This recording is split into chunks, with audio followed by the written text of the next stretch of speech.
হাসিনার নিজেকে প্রধানমন্ত্রী দাবি করা এবং পদত্যাগ না করার বিষয়টি নিয়ে তৈরি হয়েছে নানান জল্পনা। প্রশ্ন উঠেছে, তিনি কি আসলেই পদত্যাগ করেছেন? এরই মধ্যে সামাজিক যোগাযোগ মাধ্যমে খোঁজ মিলেছে হাসিনার পদত্যাগপত্রের। আসসালামু আলাইকুম দর্শক, আপনাদের মাঝে খুবই গুরুত্বপূর্ণ একটা ভিডিও নিয়ে হাজির হয়েছি। দর্শক, আমরা কথা বাড়াবো না, আমরা মূল ভিডিওটি আপনাদের সামনে তুলে ধরবো। মহামান্য রাষ্ট্রপতি বরাবর ওই পত্রে হাসিনা লিখেছেন, আমি গভীর দুঃখের সঙ্গে জানাতে চাই যে সাম্প্রতিক বিক্ষোভ এবং সংঘর্ষের প্রেক্ষিতে যেখানে ৩০০ জনেরও বেশি মানুষ প্রাণ হারিয়েছে এবং আর কোনো প্রাণহানি এড়ানোর জন্য আমি পদত্যাগের সিদ্ধান্ত নিয়েছি। আমি বাংলাদেশের প্রধানমন্ত্রী পদ থেকে পদত্যাগ করছি। এই ঘটনাগুলোতে আমি সম্পূর্ণ দায়িত্ব স্বীকার করছি এবং দেশের জনগণের নিরাপত্তা এবং কল্যাণের প্রতি আমার অঙ্গীকার সবসময় অটুট থাকবে।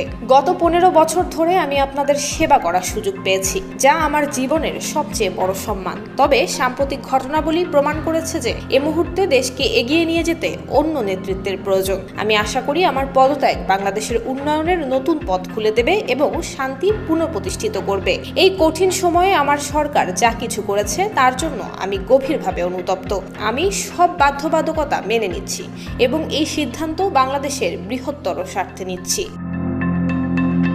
বৈষম্য বিরোধী ছাত্র আন্দোলনের মুখে গত ৫ আগস্ট পদত্যাগ করে দেশ ছেড়ে পালিয়ে ভারতে চলে যান শেখ হাসিনা। সম্প্রতি সামাজিক যোগাযোগ মাধ্যমে তার একটি অডিও ভাইরাল হয়েছে, যেখানে তাকে বলতে শোনা যায় দেশ ছাড়লেও পদত্যাগ করেননি তিনি। আমার বঙ্গভবনে যে মহামান্য রাষ্ট্রপতির কাছে আমার পদত্যাগপত্র জমা আমি দেইনি, কাজে আমার কিন্তু পদত্যাগ হয়নি। আমি কিন্তু এখনো বাংলাদেশের constitutional elected prime minister. Sheikh Hasina বলেন, আমি তো পদত্যাগ করিনি। আর্টিকেল 57 অনুযায়ী আমার পদত্যাগ করা হয়নি।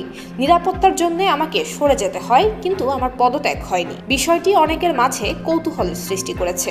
যদিও শেখ হাসিনা পালিয়ে যাওয়ার পরে রাষ্ট্রপতি জাতির উদ্দেশ্যে দেয়া তার ভাষণে বলেছিলেন, প্রধানমন্ত্রী শেখ হাসিনা আজ রাষ্ট্রপতির কাছে পদত্যাগপত্র জমা দিয়েছেন এবং আমি তা গ্রহণ করেছি। প্রধানমন্ত্রী শেখ হাসিনা রাষ্ট্রপতির কাছে পদত্যাগপত্র জমা দিয়েছেন এবং আমি তা গ্রহণ করেছি। এ বিষয়ে আইনজীবী মহল বলছে, পদত্যাগ না করলে জাতির উদ্দেশ্যে রাষ্ট্রপতি কেন বলেছেন শেখ হাসিনা পদত্যাগ করেছেন এবং তিনি সেটি গ্রহণও করেছেন? সে সময় তো ৩ বাহিনীর প্রধানও তার পিছনে দাঁড়িয়েছিলেন। কেনই বা হাসিনার পদত্যাগের পর যে সাংবিধানিক শূন্যতা তৈরি হয় তা নিয়ে আপিল বিভাগ রুলিং দিয়েছিলেন। রাষ্ট্রপতি যদি বলে থাকেন যে প্রধানমন্ত্রী পদত্যাগ করেছেন, তবে তো এ বিতর্কের অবসান হয়েই যায়। এটা জরুরি নয় যে প্রধানমন্ত্রীকে হাতে হাতে রাষ্ট্রপতির কাছে পদত্যাগপত্র জমা দিতে হবে।